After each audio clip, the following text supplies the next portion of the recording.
L'info du jour, c'est donc cette affaire de braquage rocambolesque qui a fait en quelques heures le tour du monde. Depuis hier matin, les télévisions du monde sont braquées sur la pyramide du Louvre, premier musée de France qui, avec ses 35 000 œuvres, demeure le plus connu au monde. Un site qu'on aurait pensé ultra sécurisé, sauf que non. Hier matin, en plein jour, donc, une équipe a réussi à dérober aux yeux et à la barbe des visiteurs et des gardiens du musée une partie des bijoux de la couronne de France. 8 bijoux à la valeur inestimée, désormais subtilisés, et qu'une équipe d'enquêteurs tente donc à tout prix de retrouver, ainsi que l'équipe de braqueurs. On est 24 heures après les faits. On va s'intéresser évidemment à la sécurisation du site. Et alors que Laurent Nunez vient d'appeler en ce début d'après-midi à renforcer la sécurité autour des musées, on accueille sur ce plateau Sofiane Aboubaker. Bonjour. Bonjour. Merci d'avoir accepté notre invitation. Vous êtes spécialiste des questions de sécurité puisque président de l'Union des métiers de la sécurité, l'UMS. Avant de nous rappeler le déroulé exact des faits, c'est intéressant de voir comment en 7 minutes cette équipe a réussi l'impensable. J'aimerais avoir votre avis à vous, expert en sécurité. Et hier matin, quand vous êtes réveillé et que l'info est tombée, qu'est-ce que vous vous êtes dit? C'était pensable ou pas pour vous? Ah non, mais j'ai complètement halluciné. Je pense que j'ai pas d'autres termes dans notre vocabulaire français pour caractériser cette scène qui est rocambolesque.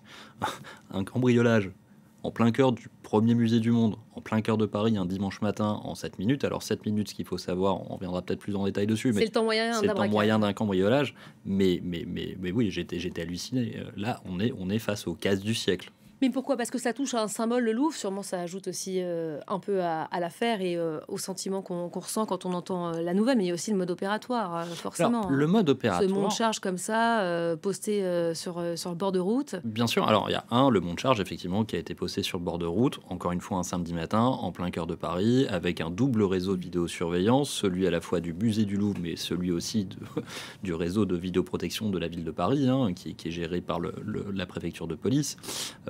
Le temps de monter, cette disqueuse, quelle protection pour les vitres pour pouvoir y arriver.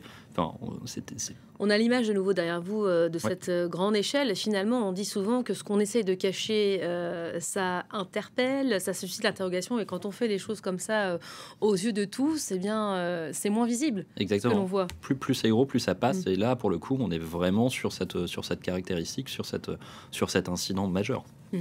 Alors, on va se rappeler le déroulé des faits. On vient de le dire, le temps moyen d'un braquage, d'un cambriolage, c'est 7 minutes. Ça s'est passé dans ce timing. Braquage digne des meilleurs scénarios d'Arsène Lupin, évidemment, qui n'y a pas pensé hier. Ça a provoqué une onde de choc mondiale et on se trouve désormais au cœur d'investigations qui mobilisent quand même une 60aine d'enquêteurs. Rien que cela, la traque des voleurs est en cours. 3 ou 4 braqueurs qui ont donc pris la fuite avec au départ 8 bijoux, puis 8 bijoux. Donc, nul ne doute que la manœuvre a été orchestrée par des professionnels expérimentés. On va en reparler dans quelques instants. Retour sur les faits en images avec nos confrères de France 2. Regardez. À la recherche de la moindre empreinte, les enquêteurs devant le monte-charge qui a servi à ce spectaculaire vol de bijoux au cœur du plus grand musée du monde. En plein jour et dans l'une des galeries les plus somptueuses, celle qui abrite les joyaux de la couronne française.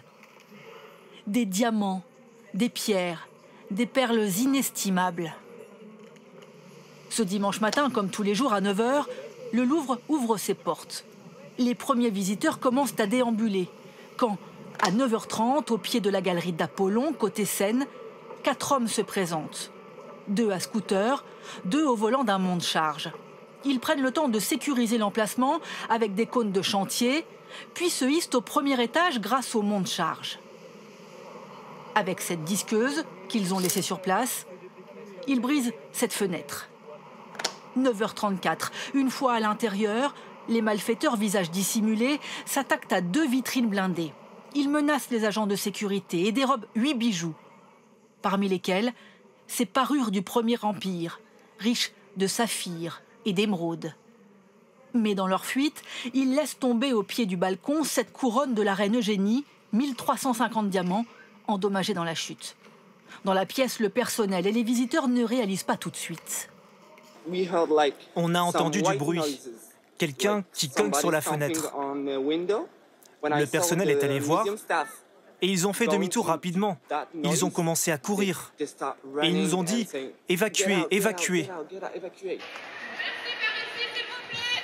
Le personnel alerte la sécurité et fait évacuer les visiteurs. Minute d'incertitude dans les allées du musée. Au même instant, à 9h38, les malfaiteurs remontent sur leurs deux roues. Après avoir essayé en vain de mettre feu au monte-charge, ils s'enfuient dans Paris. Et les visiteurs prennent connaissance de l'incroyable scénario. On était dans la file d'attente et on nous disait simplement il y a un problème technique. Ah oui, il y a un problème technique. Pour l'instant, le musée est fermé, mais on est face à un problème technique. On ne savait pas que c'était un braquage. Voilà. C'est quand même assez rocambolesque de se dire qu'il y avait les bijoux de la couronne de France et que c'est possible de venir avec une nacelle, de monter et casser une vitre, et de les prendre et de repartir en plein Paris.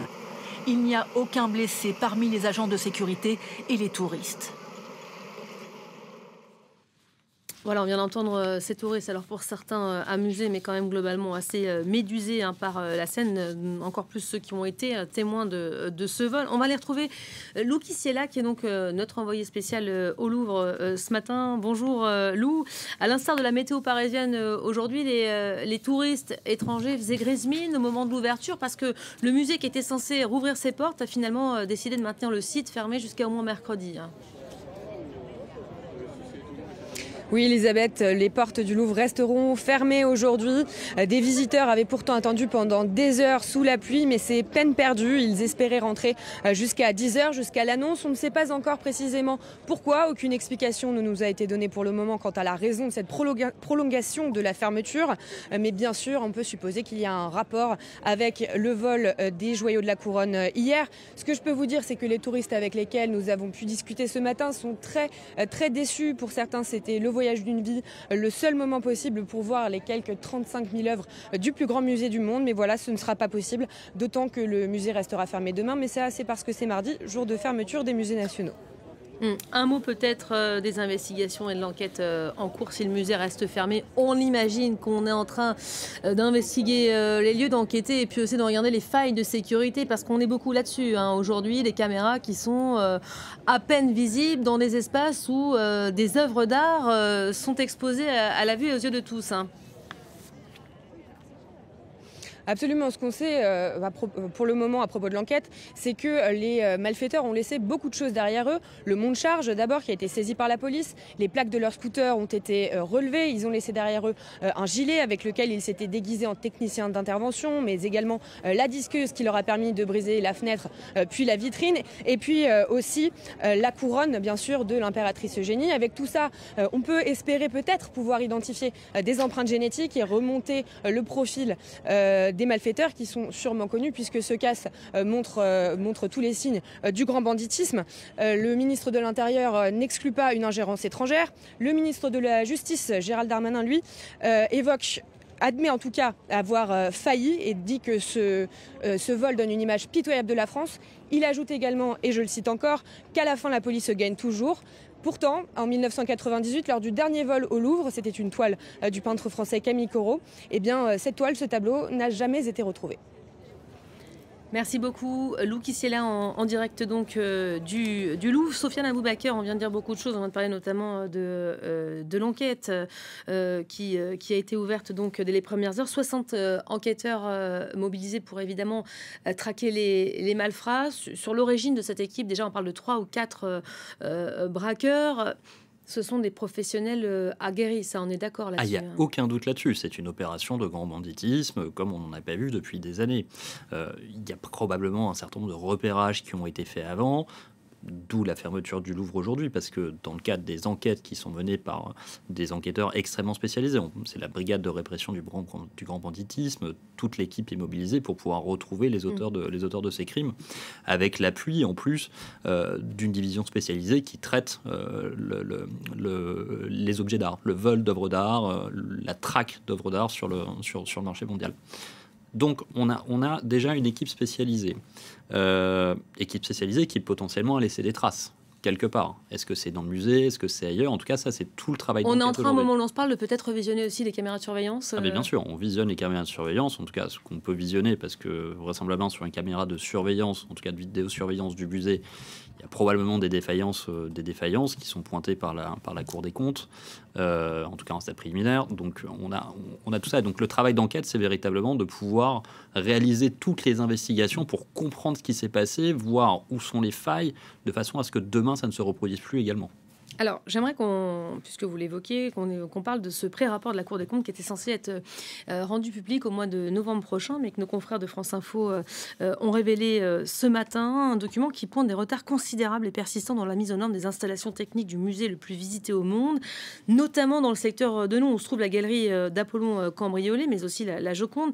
Un tiers des salles ne disposent d'aucune caméra de surveillance. En 5 ans, seulement 138 caméras supplémentaires auraient été installées dans le musée. C'est à peine plus d'un tiers des salles qui disposent d'une caméra aujourd'hui. Ça paraît pas complètement fou, tout ça? Si, ça paraît complètement fou. À la fois, oui, quand on est côté grand public, mais pas tellement quand on est confronté à la bureaucratie française. Pourquoi? Parce que on est dans un bâtiment historique. Le moindre travaux prend des mois, voire des semaines à être mis en place parce que on a les architectes des bâtiments de France qui protègent de façon, et c'est normal, ça se comprend, hein, on veut protéger notre patrimoine, mais il y a un moment, il y a des adaptations qui sont nécessaires, notamment pour des raisons de sécurité, et tout ça n'a pas été mis en place. Mais ça, c'est pas quelque chose qui aurait dû être pensé depuis plusieurs décennies. Pardon, mais des caméras de surveillance dans des musées, on s'attend au moins à ça, non? Oui, tout à fait, bien sûr, sauf que c'est vraisemblablement pas le cas. Vous le disiez, un tiers sur cette galerie, 60% de caméras sur une autre, 75% sur une autre, enfin, on est sur des défaillances qui sont majeures.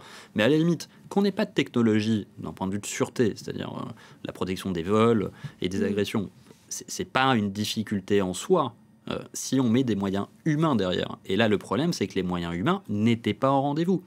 Alors, c'est intéressant ce que vous êtes en train de dire, parce que dans l'esprit de tous, ce sont des sociétés privées qui assurent la sécurité au musée du Louvre. Alors, c'est en partie vrai, à l'entrée, je crois, notamment, mais dans les salles, dans les galeries là, qui ont été visitées et visées par les braqueurs, il se trouve que les agents, ce qu'on appelle les gardiens, ce sont des fonctionnaires, en fait. Tout à fait. Soit des fonctionnaires, presque comme vous et moi, finalement. Exactement, c'est des fonctionnaires ou des contractuels qui postulent à un emploi d'agents de surveillance, d'accueil et de surveillance, je crois que c'est le titre exact du poste. Et donc, eux, leur travail, c'est de vérifier que les visiteurs ne vont pas aller toucher une œuvre, c'est de les renseigner sur l'orientation dans le musée, 94 000 mètres carrés quand même, on est sur quelque chose de massif.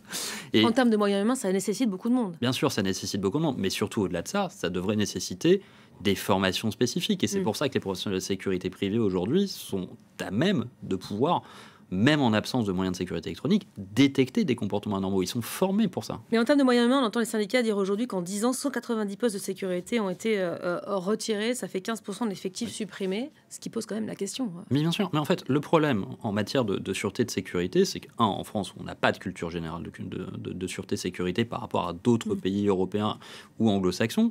Et que 2, la sécurité ou la sûreté-sécurité, c'est la variable d'ajustement systématique de tous les budgets. Donc en fait, quand on rogne, surtout dans le contexte budgétaire catastrophique qu'on connaît aujourd'hui, quand on rogne systématiquement les budgets, eh ben on se retrouve avec des anomalies comme celle-ci aujourd'hui. C'est ce que dit le pré-rapport d'ailleurs de la Cour des comptes. Malgré un budget annuel de fonctionnement de 323 millions d'euros, ce qui n'est pas rien, vous êtes d'accord avec moi, les montants engagés sont de faible ampleur au regard des besoins estimés. Le rapport qui souligne une tendance à faire du lancement des travaux une variable d'ajustement budgétaire. Donc finalement, c'est ce qui passe en dernier et du coup, c'est ce qui passe à la trappe. La sécurité passe toujours en dernier aujourd'hui et malheureusement, aujourd'hui, on est la risée du monde à cause de cela. Pourtant, aujourd'hui, quand on fait le bilan au lendemain de ce braquage, parce qu'on est déjà en train d'essayer de se justifier, le dispositif et le protocole ont été suivis. C'est ce qu'on entend dire. Ça veut dire quoi? Alors, le protocole a été suivi, oui, parce que quand il y a une anomalie à l'intérieur, le but, c'est de mettre en sécurité l'intégralité du public et le personnel travaillant dans le musée, et donc d'évacuer et de laisser les malfaiteurs commettre leurs méfaits. Donc, de ce point de vue-là, il n'y a pas de problème. En revanche, on peut se poser des questions. Pourquoi les vitres extérieures n'ont pas été suffisamment sécurisées, sachant qu'a priori, il semblerait que ce soit exactement la même fenêtre par laquelle soit passé un cambrioleur en 1976. Enfin, il y a 50 ans. Moi, j'ai quand même toujours un problème dans notre pays, c'est-à-dire qu'on voit des situations arriver et on est obligé d'être au pied du mur une nouvelle fois. On ne tire pas les leçons de nos erreurs, c'est non, ce que vous êtes en train de dire. Absolument pas les leçons de nos erreurs. On a beaucoup de réactions évidemment politiques, notamment au sommet de l'État. Donc les ministres, ceux qui sont censés mettre en œuvre ces mesures, en tout cas insuffler un dispositif sécuritaire, dire on a failli. Ça c'est Gérald Darmanin hier, l'État a failli. Lui parle d'une responsabilité collective. Il y avait une réunion de crise interministérielle qui était convoquée ce matin, place Beauvau, dès 10h30 autour du ministre de l'Intérieur et de la Justice, Rachida Dati. J'aimerais qu'on écoute Rachida Dati tout de suite et puis on en reparle juste après. Nous sommes en train de moderniser les PC de sécurité au niveau du musée du Louvre qui sont obsolètes. C'est une réalité. Création d'un nouveau PC central. Nous sommes en train d'équiper pratiquement toutes les salles de vidéosurveillance en intégrant des nouvelles technologies. On refait à neuf tout le réseau numérique et informatique qui était totalement obsolète. 450 km de câbles. Ça ne se fait pas en 24 heures et ça ne se fait pas avec n'importe qui. Ça prend du temps. Vous en pensez quoi, là ? Je pense qu'elle est dans une réaction de politique classique aujourd'hui et qu'elle justifie tant qu'elle peut cette situation qui est complètement anormale. Encore une fois, c'était un drame annoncé. On le sait, il y a le rapport de la Cour des comptes le pointe, tous les audits de sûreté de sécurité qui ont été menés pointent des dysfonctionnements, à la fois sur le Louvre et sur d'autres musées. Donc, encore une fois, la sécurité est la dernière des variables d'ajustement des budgets et l'État n'a malheureusement pas mis les moyens nécessaires pour pouvoir protéger ce joyau mondial. On est en train de nous parler d'équipements, de technologies de pointe. Vous nous dites d'abord, avant tout, ce sont les moyens humains qui comptent. C'est les deux, en fait. C'est-à-dire que en fonction de la configuration, mais l'un sans l'autre, ça ne fonctionne pas. C'est des choses qui sont complémentaires. La technologie seule ne résout pas tous les problèmes. La technologie, c'est très bien pour pouvoir détecter une anomalie. Mais derrière, il faut bien une réaction humaine aujourd'hui pour pouvoir traiter cette anomalie. Si ce n'est pas le cas, ça ne fonctionnera pas. Je crois que la technologie, on peut aussi en parler. Il y a des systèmes d'alarme, notamment c'est censé sonner aux fenêtres quand on rentre de l'extérieur ou même qu'on ouvre de l'intérieur si on est un simple visiteur et qu'on a envie de prendre un peu l'air. Des systèmes d'alarme aussi sur les vitrines qui protègent les bijoux en question et les œuvres. On sait si ça a sonné ou pas? On nous dit que oui. Alors, a priori, moi j'ai pas, enfin ça c'est l'enquête qui va nous le dire, c'est le rapport d'enquête qui nous le dira, mais a priori des informations que moi j'ai pu obtenir, l'alarme a sonné à 9h37 à partir du moment où la vitrine contenant les joyaux a été attaquée. Ce qui voudrait dire que les fenêtres n'ont pas sonné. Ce qui voudrait dire que les fenêtres ont peut-être sonné, mais est-ce que le signal a été traité? Encore une fois, ce qu'il faut savoir, c'est que quand on a un déclenchement d'alarme, le signal est traité par un opérateur. Et donc, il y a une action humaine qui est faite, sauf peut-être sur Ramsès, où l'alerte est automatique parce qu'il n'y a pas ce qu'on appelle de levée de doute. Normalement, quand on a une alarme, on traite la situation pour vérifier si l'alarme elle est positive ou négative. Dans le cadre de Ramsès, c'est une intervention immédiate. Il faut dire que Ramsès, donc c'est ce système qui fait que l'alerte est directement reliée. Voilà, c'est directement relié au ministère de l'Intérieur, et que donc ils sont immédiatement au courant qu'il se passe quelque chose au niveau du Louvre. Ils sont même, je crois que c'est un niveau d'alerte c'est le niveau d'alerte maximum. Donc ça veut dire que quand ça sonne au ministère de l'Intérieur, on intervient immédiatement. On intervient immédiatement, il n'y a pas de levée de doute possible, on envoie les équipes immédiatement. Et c'est ce qui s'est passé hier. C'est ce qui semble s'être passé hier. Encore une fois, ça c'est l'enquête à la fois judiciaire, mais aussi les enquêtes administratives, parce qu'on va aussi avoir tout un volet d'enquête administrative qui va permettre de faire la lumière dessus. En tout cas, moi, mon interrogation en tant que professionnel de secteur, c'est de me dire comment nous n'avons pas été en capacité de pouvoir détecter sur le périmètre extérieur ce monte charge qui arrive un matin sur des travaux simulés, alors que techniquement la liste des travaux elle est connue par les services de sécurité. Alors qu'on est quand même dans un système alerte attentat, avec des impossibilités de se garer devant les simples écoles, donc devant le Louvre c'est exactement pareil. Et c'est vrai qu'effectivement à ce niveau-là on peut imaginer qu'il y a des questions qui vont être posées en termes de responsabilité. Il va y avoir des mises en cause là. Mais bien évidemment il va y avoir des mises en cause. Je pense que la direction de l'établissement va devoir s'expliquer sur la gestion de son budget, l'allocation des moyens, et je pense que ça remontera jusqu'au plus haut niveau de l'État. Des réactions politiques, il y en a évidemment beaucoup. Je vais vous remontrer de nouveau ce tweet d'Emmanuel Macron. Le vol commis au Louvre est une atteinte à un patrimoine que nous chérissons car il est notre histoire. Nous retrouvons les œuvres et les auteurs seront traduits en justice. Tout est mis en œuvre partout pour y arriver sous la conduite du parquet de Paris. C'est possible qu'on ne retrouve pas les œuvres? Oui, bien sûr, c'est possible. 1998, ça n'a pas été retrouvé. On a toujours une épée qui a été volée dans cette même galerie, qui n'a pas été retrouvée. Alors, moi, je fais toute confiance au service de la BRB et au service de police et de justice pour pouvoir. La brigade de répression du banditisme en France, c'est une unité spécialisée. C'est une unité spécialisée qui est chargée de traiter véritablement la criminalité organisée. Donc, c'est des spécialistes qui connaissent parfaitement leur affaire. Donc, je leur fais toute confiance parce qu'on a des gens qui sont exceptionnels qui travaillent dans ces unités pour pouvoir interpeller les auteurs. Mais sur le butin, aujourd'hui, est-il encore en France? Il y a plusieurs scénarios possibles d'ailleurs. Un richissime collectionneur qui aurait mandaté une équipe pour agir en son nom. Il y a 3 scénarios objectivement possibles aujourd'hui. Et encore une fois, ce ne sont que des hypothèses. C'est l'enquête qui permettra de d'établir la vérité de ce qui s'est passé. Un richissime collectionneur qui avait envie d'avoir cette collection pour lui et qui la gardera chez lui sans la démanteler. 2, une opération de banditisme classique pour pouvoir voler des joyaux. On va démonter tous ces diamants, toutes ces pierres précieuses et tenter de les écouler. Qui serait évidemment terrible pour les hommes en question. Ce serait dramatique. Enfin, c'est pour ça que moi je parle de véritable viol de la France. Enfin, j'ai pas d'autres mots. On sera tout à l'heure avec un des descendants de Napoléon. Je peux vous dire qu'il est évidemment extrêmement choqué et il espère qu'on retrouvera les pièces intactes. Ah, mais clairement, on l'espère tous. Et c'est pour ça que le travail d'enquête va très rapidement. C'est aussi pour ça, à mon avis, que le Louvre va être fermé pendant quelques jours. Et enfin, la dernière hypothèse, qui n'est pas exclue aujourd'hui, ce serait une ingérence étrangère. Parce qu'il faut le rappeler, on est au Louvre, premier musée du monde, Paris. On a accueilli les Jeux Olympiques l'année dernière, tout s'est extrêmement bien passé, le contexte sécuritaire s'est très bien passé. Et là, 1 an plus tard, on se retrouve avec ce braquage phénoménal en plein cœur de Paris un dimanche matin. Le préjudice est inestimable, évidemment, pour les hommes, mais aussi pour l'image de la France. Ah oui, bien sûr. Aujourd'hui, l'image de la France est totalement écornée. J'étais tout à l'heure au Louvre, j'ai des touristes qui m'interpellaient et qui se disent « Mais est-ce qu'on est encore en sécurité en allant au Louvre aujourd'hui ?» Le préjudice pour l'image de la France de cette affaire est dramatique. Et encore une fois, pour des questions financières. Il est temps que les politiques comprennent véritablement qu'ils doivent prendre les choses en main et que la sécurité ne peut plus être la dernière des variables d'ajustement. Parce qu'on parle du Louvre aujourd'hui, mais c'est loin d'être le seul musée braqué et visé ces 2 derniers mois. Il y en a eu 4 au total. Ça fait beaucoup, non? Bien sûr, mais est-ce que les 4 sont peut-être des opérations de repérage? C'est aussi ce que le travail d'enquête va devoir élucider. Donc, mais on a encore une fois, le budget de la culture baisse, mais comme il baisse dans tous les ministères, ce qu'on a dans les musées aujourd'hui, on l'a dans les hôpitaux, avec des hôpitaux qui ne payent pas leurs factures.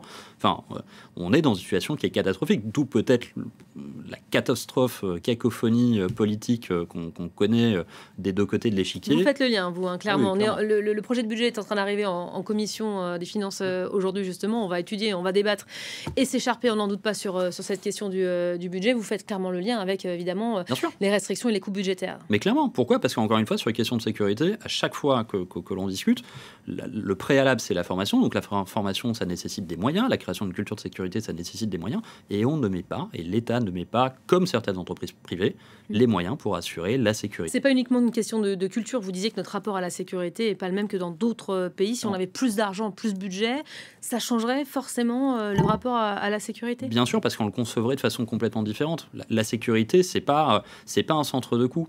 Aujourd'hui, si on regarde les centaines de millions d'euros que ce braquage va générer, si on avait investi ces centaines de millions d'euros sur les systèmes de sécurité, on n'aurait jamais eu ça et on aurait préservé l'image de la France.